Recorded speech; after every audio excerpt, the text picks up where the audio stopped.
प्रिय मित्रों, वचन कहता है कि हम भले कामों के लिए सृजे गए हैं और एक सबसे अच्छा और भला काम यह है कि हम दूसरों को अच्छी शिक्षा में बढ़ा सकते हैं। परंतु यह अच्छी शिक्षा क्या है? कौन सी ऐसी बात है जिसमें हमें उनकी अगुवाई करने की आवश्यकता है? और साथ ही साथ इस बात को हम जान सकते हैं कि लोग हमारे शब्दों से ज्यादा हमारे जीवन से, हमारे आचरण से सीखते हैं। तो ये कैसे संभव हो पाता है और हम ऐसा कब कर सकते हैं?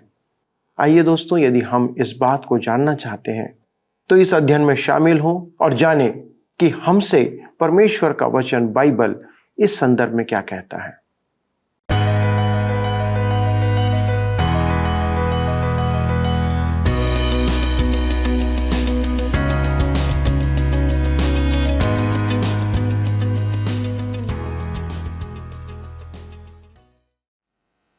प्रिय दोस्तों, आप सबको प्रेम भरा नमस्कार। आशा है आप परमेश्वर के प्रेम और दया में जीवन व्यतीत कर रहे हैं और हमारे इस बाइबल अध्ययन सत्य वचन के द्वारा वचन को गहराई से समझ पा रहे हैं। मैं पुनः आपका इस प्रसारण में स्वागत करता हूं। दोस्तों, आज के अध्ययन में हम यीशु की महानता, पौलुस की व्यक्तिगत गवाही, तिमोथियुस को सौंपा गया कार्य और हमारे लिए एक मध्यस्थ उद्धारकर्ता यीशु के बारे में सीखेंगे। हम देख रहे थे कि पौलुस तिमोथियुस और तीतुस के माध्यम से कलीसिया के आचरण के निर्देश बता रहा है। आज हमें व्यवस्था का सही अर्थ जानने को मिलेगा कि वह किसके लिए है। आज हमारे मध्य ऐसे बहुत से विश्वासी भाई और बहन हैं जो सोचते हैं कि मसीह में आ जाने के बाद भी हमें व्यवस्था का पालन करना चाहिए क्योंकि वह परमेश्वर के द्वारा इस्राएलियों को दी गई थी। मित्रों, व्यवस्था या नियम हमें सिर्फ हमारे पापों से अवगत कराता है। हम यह जान पाते हैं कि हम परमेश्वर की नजरों में एक पापी हैं और हमें एक उद्धारकर्ता की आवश्यकता है। जब हम पापों से मुक्त हो जाते हैं तब व्यवस्था या यह विधि सिर्फ हमारे आचरण के लिए रह जाती है, पर उद्धार का व्यवस्था पालन से कोई सरोकार नहीं है। तो चलिए मित्रों, हम इन बेहद महत्वपूर्ण विषयों पर परमेश्वर के वचनों से शिक्षा प्राप्त करते हैं और अपने अध्ययन में आगे बढ़ते हैं। मित्रों, आइए आज हम अपने अध्ययन में आगे बढ़ेंगे और हम देखेंगे पहला तीमुथियुस की पत्री 1 अध्याय उसके 9 पद से। यहाँ पर हम देखते हैं, यीशु तू महान है। कुछ यहूदी विश्वास पर बल देते थे कि व्यवस्था पालन के बिना उद्धार अधूरा है। अतः पौलुस तीमुथियुस को समझाता है कि व्यवस्था मात्र एक यंत्र है जो मनुष्य को पाप का बोध करवाती है। उद्धार तो केवल प्रभु यीशु मसीह में है। पहला तीमुथियुस की पत्री 1 अध्याय उसके 9 और 10 पद में इस प्रकार से लिखा है, यह जानकर कि व्यवस्था धर्मी जन के लिए नहीं पर अधर्मियों, निरंकुशों, भक्तिहीनों, पापियों, अपवित्र और अशुद्ध मनुष्यों, माँ बाप के घात करने वालों, हत्यारों, व्यभिचारियों, पुरुषगामियों, मनुष्य के बेचने वालों, झूठ बोलने वालों और झूठी शपथ खाने वालों और इन अतिरिक्त खरे उपदेश के सब विरोधियों के लिए ठहराई गई है। मेरे प्रियो, व्यवस्था धर्मी जन को नहीं दी गई थी, अर्थात वह जो मसीह यीशु में विश्वास करके धर्मी गिना गया है, वह मनुष्य तो परमेश्वर के समक्ष एक अधिक ऊंचे स्थान पर बुलाया गया है। व्यवस्था कानून तोड़ने वालों के लिए थी। तू हत्या मत कर, यह आज्ञा परमेश्वर की संतान के लिए नहीं थी जिसके मन में हत्या का विचार ही न हो। वह मनुष्य तो किसी को हानि पहुंचाने की अपेक्षा भलाई ही करने का विचार रखता है। यह आज्ञा उस मनुष्य के लिए थी जो मन से हत्यारा है। यह आज्ञा किसी प्राकृतिक मनुष्य को नियंत्रित करने के लिए थी जो स्वयं को अशुद्ध करते हैं। आज्ञाएं मनुष्य के बेचने वालों, झूठ बोलने वालों, झूठी शपथ खाने वालों के लिए थी। मसीह को ग्रहण करने वालों का उद्धार व्यवस्था से नहीं, परमेश्वर के अनुग्रह से होता है। वे व्यवस्था के जीवन आचरण से ऊंचे स्थान पर लाए जा चुके हैं। मैं आपको एक संदर्भ में 2 उदाहरण देना चाहता हूं जो मेरे विचार में आपके लिए सहायक मार्गदर्शक सिद्ध होंगे। एक न्यायालय की कल्पना कीजिए जहां न्यायाधीश के समक्ष एक अपराधी खड़ा है। वह दोषी है और उसे जुर्माना देकर जेल भी जाना है, परंतु न्यायाधीश कहता है, मेरा पुत्र इस अपराधी से प्रेम करता है और वह इस अपराधी का जुर्माना देने को तैयार है तथा इसके स्थान पर जेल जाने की शपथ लेता है। अब उसका दंड पूरी तरह से चुका दिया गया है, इसलिए मैं इस अपराधी को अपने घर ले जाता हूं और उसके साथ अपने पुत्र का सा व्यवहार करूंगा। अब वह न्यायाधीश जब उसे अपने घर ले जाता है तब वह न तो यह कहता है तू चोरी मत करना, न ही यह कहता है तू हत्या न करना। निर्गमन की पुस्तक 20 अध्याय उसके 13 व 15 पद में हम पाते हैं।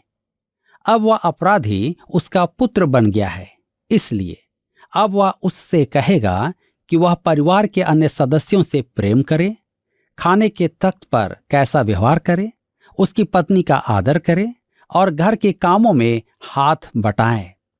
इस प्रकार आप देखते हैं कि उसके साथ पहले से सर्वथा भिन्न व्यवहार किया जाता है। परमेश्वर विश्वास लाने वाले एक पापी के साथ भी ऐसा ही व्यवहार करता है। जी हां, हम व्यवस्था से ऊपर वरन उसके परे हैं। व्यवस्था तो एक अपराधी के लिए है। व्यवस्था पुराने स्वभाव देह को वश में रखने के लिए है। एक महान प्रचारक अपने साथ एक विश्वासी को किसी सभा में ले गए जहां व्यवस्था और अनुग्रह के विषय में एक उलझा हुआ जनसमूह उपस्थित था। वे मसीही जीवन में व्यवस्था के स्थान के विषय में नासमझ थे।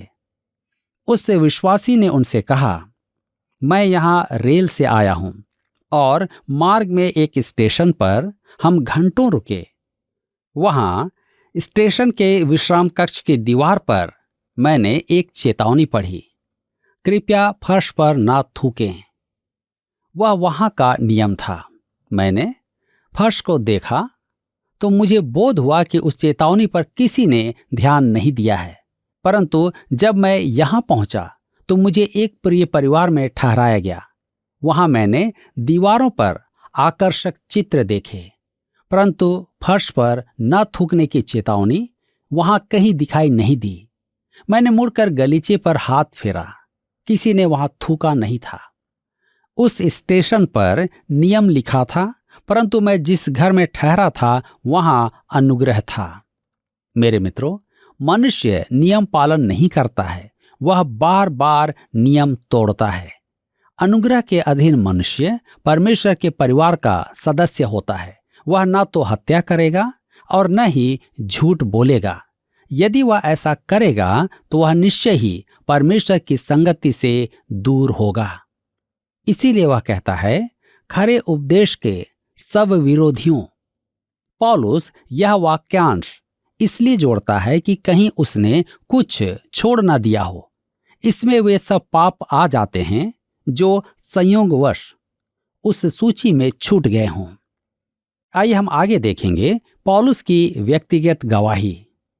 पहला तीमुथियुस की पत्री 1 अध्याय के 11 पद में लिखा है, यह परम धन्य परमेश्वर की महिमा के उस सुसमाचार के अनुसार है जो मुझे सौंपा गया है। यह भी उन अद्वितीय उक्तियों में से एक है जो पौलुस इस युवक को विशेष करके लिखता है, और यह कलीसियाओं के लिए लिखे उसके अन्य पत्रों में नहीं पाई जाती है। सुसमाचार को संबोधित करने की क्या यह एक अति उत्तम विधि नहीं है? पहला तीमुथियुस 1 के 12 पद में लिखा है, मैं अपने प्रभु मसीह यीशु का जिसने मुझे सामर्थ्य दी है धन्यवाद करता हूं कि उसने मुझे विश्वास योग्य समझकर अपनी सेवा के लिए ठहराया। मैं अपने प्रभु मसीह यीशु का धन्यवाद करता हूं। पौलुस प्रभु यीशु की प्रभुता पर बल देता है। तब कहता है, उसने मुझे विश्वास योग्य समझकर अपनी सेवा के लिए ठहराया।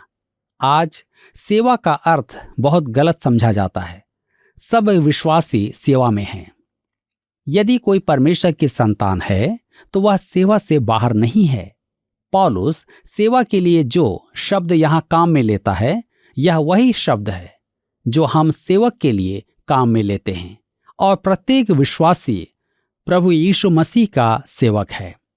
मेरे मित्रों, पौलुस तो शासकों को भी परमेश्वर के सेवक कहता है।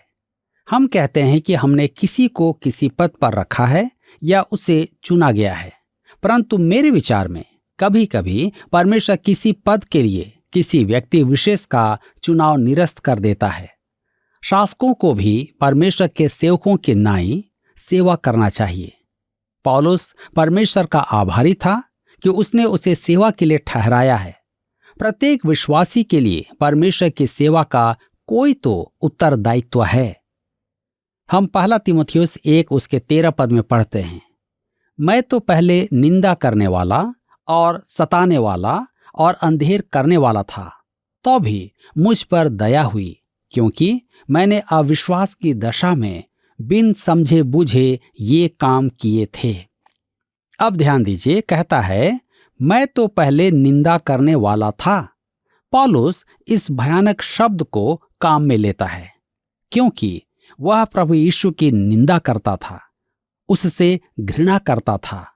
मेरे विचार में यीशु को क्रूस पर चढ़ाते समय वह वहां था और उसकी निंदा कर रहा था। पौलुस कहता है कि वह एक निंदक था, सताने वाला था और उसने कलीसिया को बहुत हानि पहुंचाई थी। तब आगे कहता है, तो भी मुझ पर दया हुई। अपने उद्धार के विषय में वह कहता है कि परमेश्वर के अनुग्रह के द्वारा उसका उद्धार हुआ है और परमेश्वर की दया के कारण वह चुना गया है। मुझे कभी यह समझ में नहीं आया कि परमेश्वर ने मुझे वचन के प्रसारण की सेवा क्यों दी है। यदि आप मेरी युवावस्था में, जब मैं सांसारिक जीवन में व्यस्त था, मुझसे कहते कि मैं प्रभु की सेवा करूंगा, तो मैं कहता, आप कैसी मूर्खता की बात करते हैं। मैं कभी सेवा करना नहीं चाहता था। ऐसी कोई बात नहीं थी जो मुझे सेवा के निमित्त अच्छी लगती हो, परंतु मेरे मित्रों, परमेश्वर ने अपनी दया में मुझे यह सेवा सौंपी है। वह दया का धनी है और मैंने अपने जीवन में उसकी दया का बहुत उपयोग किया है। तब वह आगे कहता है, क्योंकि मैंने अविश्वास की दशा में बिन समझे बूझे ये काम किए थे। पौलुस की यह दशा थी, हम सब की भी यही दशा थी विश्वास में आने से पूर्व। 1 तीमुथियुस 1 उसके 14 में लिखा है, और हमारे प्रभु का अनुग्रह उस विश्वास और प्रेम के साथ जो मसीह यीशु में है बहुतायत से हुआ।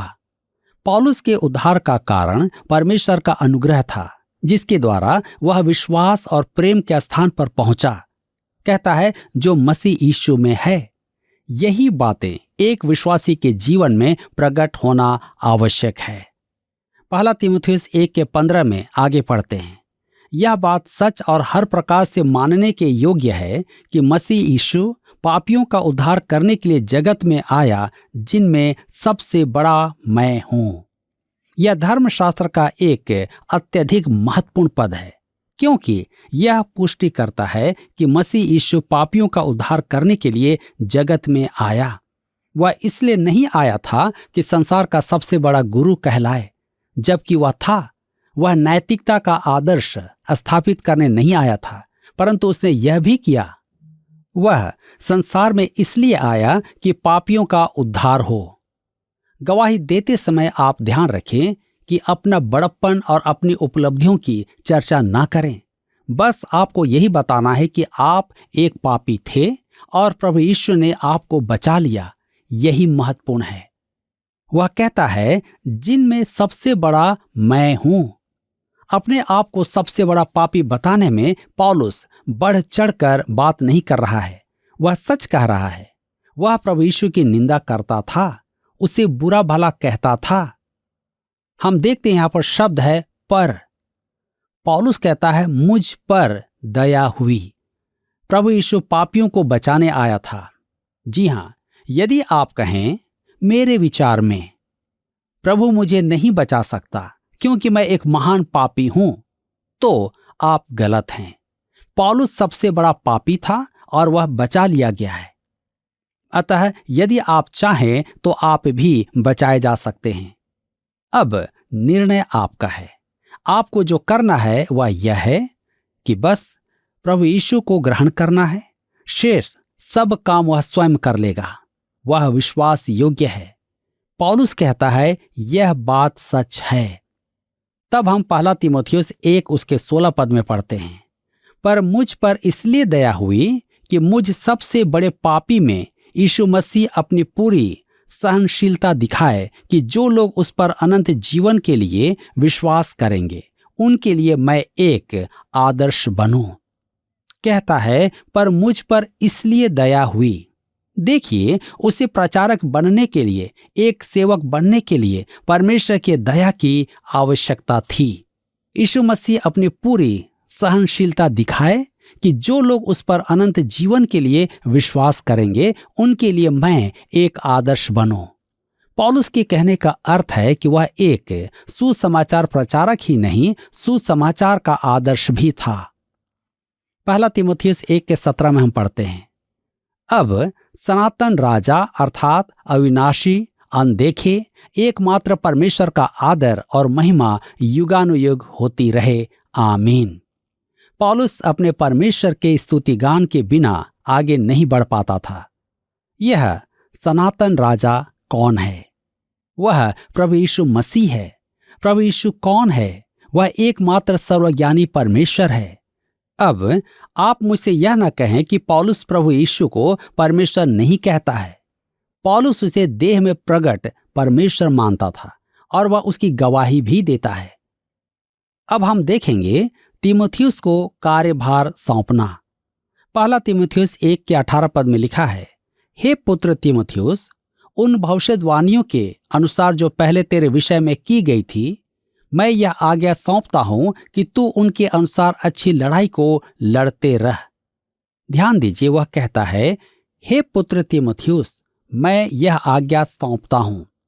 यद्यपि यह पत्र व्यवहारिक है और स्थानीय कलीसिया तथा तीमुथियुस के उत्तरदायित्वों से संबंधित है, यह पौलुस और तीमुथियुस के अद्भुत संबंधों को भी प्रकट करता है। यह प्रभु की सेवा में युवा तीमुथियुस के लिए पौलुस की व्यक्तिगत आज्ञा है। कहता है, पुत्र तीमुथियुस। वह पौलुस का आत्मिक पुत्र था। पौलुस के द्वारा ही उसने प्रभु यीशु को ग्रहण किया था। आगे कहता है, उन भविष्यवाणियों के अनुसार जो पहले तेरे विषय में की गई थी। पौलुस में आत्मिक विवेक था और स्पष्ट है कि परमेश्वर ने पौलुस की अगुवाई की होगी कि वह इस युवक को अपने साथ लेकर उसे आरंभिक कलीसिया में वह स्थान दे जो वहां पौलुस का था। तब आगे लिखा है, तू उनके अनुसार अच्छी लड़ाई को लड़ते रह। आपका मन न हो तो आपको युद्ध पर नहीं जाना चाहिए जब तक कि आप किसी सच्चे उद्देश्य के निमित्त विजय पाने को युद्ध न करें। एक विश्वासी होने के नाते वहां तीमुथियुस के अनेक बैरी थे। वह आत्मिक युद्ध में था और पौलुस चाहता था कि वह अच्छा युद्ध करे, अपने विश्वास को ध्वंस न होने दे जैसा अन्य विश्वासी कर रहे थे। व्यवस्था पाप का बोध कराता है और पौलुस कहता है कि मैं सबसे बड़ा पापी हूं। मेरे मित्रों, अब हम देखेंगे मध्यस्थ उद्धारकर्ता। पहला तीमुथियुस 1 के 19 में लिखा है, और विश्वास और उस अच्छे विवेक को थामे रह जिसे दूर करने के कारण कितनों का विश्वास रूपी जहाज डूब गया। मसीही जीवन जीना इतना आसान नहीं है जितना हमें कुछ लोग विश्वास दिलाना चाहते हैं। यह हरी बत्ती पर चलने और लाल बत्ती पर रुकने से कहीं अधिक जटिल है। हमारे व्यक्तित्व जटिल हैं और पौलुस कहता है कि हमारी मानवीय अस्थिरता और विफलताओं के कारण एक यथार्थ का खतरा उत्पन्न हो जाता है। मैं यह मानकर चल रहा हूं कि आप कहीं किसी हाथी दांत के गुम्मट में नहीं रह रहे हैं। कुछ विश्वासियों के विचार में वे इस भूमि से ऊपर धुएं और ओस से ऊपर कहीं वास कर रहे हैं, परंतु हम जो पटरी पर चल रहे हैं और कठोर मनुष्य के साथ तथा संसार की समस्याओं के साथ कंधा रगड़ रहे हैं, देख पाते हैं कि अनेक अस्थिरता एवं दुर्बलताएं हैं। हमारे सामने जो संकट है वह विश्वास और विफलताओं में सामंजस्य बैठाने का है। मैं एक सेवक को जानता हूं कि वे प्रचार क्षेत्र से आकर एक साधारण नौकरी करने लगा। वह कहता था, परमेश्वर ने मुझे यह काम करने को दिया है। उसने सेवा कार्य के लिए 9 वर्ष का प्रशिक्षण प्राप्त किया था और अब वह कहता है कि परमेश्वर ने उसे साधारण काम करने के लिए घर बुला लिया है। मैंने उससे पूछा कि क्या उसे वास्तव में ऐसा लगता है कि परमेश्वर इस प्रकार उसकी अगुवाई कर रहा है। उसने बल देकर कहा कि परमेश्वर उसकी ऐसी ही अगुवाई कर रहा है। वह बार बार यही कहता रहा और मुझे कहते हुए दुख होता है। जो वास्तव में हुआ वह यह था कि उसने सेवा में विश्वास को विफलताओं से जोड़ने का प्रयास किया। यह हम सब के लिए एक महान संकट है। मेरे मित्रों, जब आप और मैं सफल नहीं होते, जब हमारे जीवन में अस्थिरता होती है, तब हमें प्रभु के पास जाना चाहिए और उससे कहना चाहिए कि हम चूक गए हैं, हम खरे नहीं उतरे। तीमुथियुस की पहली पत्री में हम शीघ्र ही पढ़ेंगे कि प्रभु यीशु मनुष्य और परमेश्वर के मध्य एक सिद्ध मध्यस्थ है। हमें उसके पास जाने से डरने की आवश्यकता नहीं है। पहला तीमुथियुस 1:20 में लिखा है, उन्हीं में से हुमेनियुस और सिकंदर हैं जिन्हें मैंने शैतान को सौंप दिया है कि वे निंदा करना ना सीखें। ध्यान दीजिए, उन्हीं में से हुमेनियुस और सिकंदर हैं। पौलुस अपने समय के 2 ईश्वर त्यागियों का उदाहरण देता है। वह धर्मशास्त्र में अन्य स्थान पर भी उनका उल्लेख करता है और उन दोनों ही के बारे में कहने को उसके पास कुछ नहीं है। दूसरा तीमुथियुस 4:14 में वह लिखता है, सिकंदर ठठेरे ने मुझसे बहुत बुराई की है। ध्यान दीजिए, कहता है कि जिन्हें मैंने शैतान को सौंप दिया है। ये दोनों पुरुष चूक गए थे। वे विश्वास का त्याग कर चुके थे और पौलुस की जो सेवा थी, मेरे विचार में केवल प्रेरित ही इस काम को कर सकता था। वह कहता है, जिन्हें मैंने शैतान को सौंप दिया है। इसे हम कलीसियाई अनुशासन नहीं कह सकते या आज के अनुसार जाति बाहर करना नहीं कह सकते हैं। पौलुस प्रेरित होने के कारण अपना अधिकार एवं अपनी स्थिति का उपयोग कर रहा है। वह उन दोनों को शैतान को दे देता है। ऐसी ही एक स्थिति पौलुस कुरिन्थ की कलीसिया को लिखे अपने पत्र में व्यक्त करता है। पहला कुरिन्थियों की पत्री 5 उसके 3 से 5 पद में, मैं तो शरीर के भाव से दूर था, परंतु आत्मा के भाव से तुम्हारे साथ होकर मानो उपस्थिति की दशा में ऐसे काम करने वाले के विषय में यह आज्ञा दे चुका हूं कि जब तुम और मेरी आत्मा हमारे प्रभु यीशु की सामर्थ के साथ इकट्ठे हो, तो ऐसा मनुष्य हमारे प्रभु यीशु के नाम से शरीर के विनाश के लिए शैतान को सौंपा जाए, ताकि उसकी आत्मा प्रभु यीशु के दिन में उद्धार पाए। यह अधिकार जो पौलुस को था, वह आज हमारे पास नहीं है। हमें अधिकार नहीं कि हम किसी को शैतान को सौंप दें, परंतु पौलुस के पास ऐसा अधिकार था। पतरस ने भी ऐसा किया था।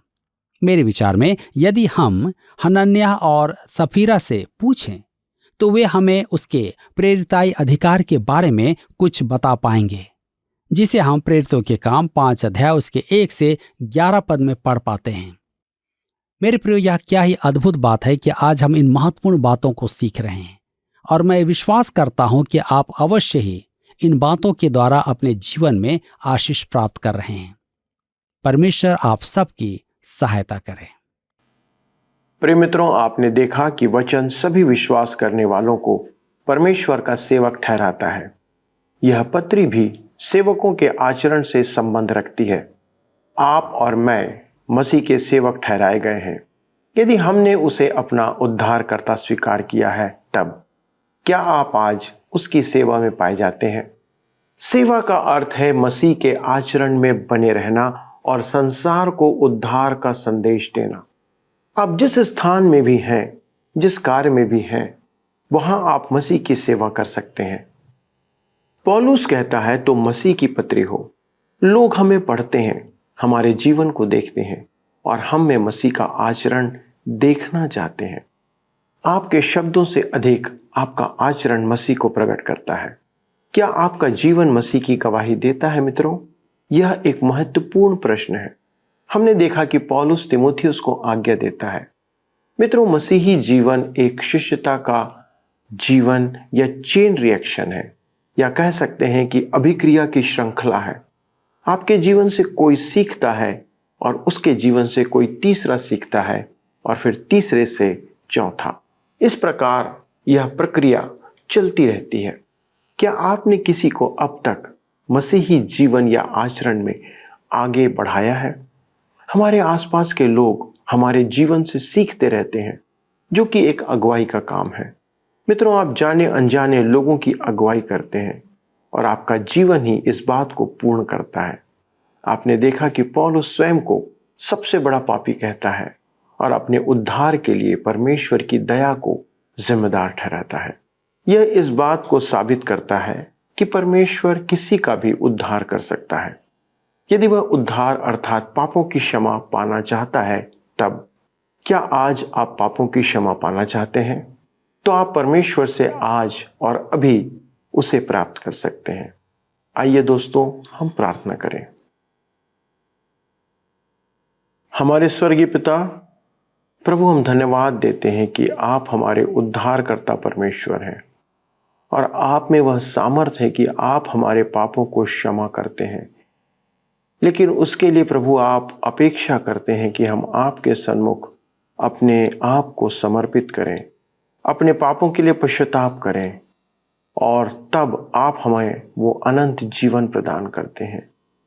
पिता, हमारी विनती है आज हमारे इन दर्शकों के लिए जिन्होंने प्रभु आपके प्रेम और आपके पापों की क्षमा को आज जाना है, कि किस रीति से आप पाप से घृणा करते हैं और चाहते हैं कि सारी मानव जाति इस पाप से छूट जाए।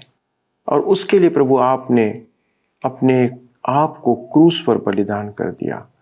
पिता, हम धन्यवाद देते हैं उस लहू के लिए, जो लहू आज भी बह रहा है और हर एक विश्वास करने वाले के लिए वो कार्य करता है।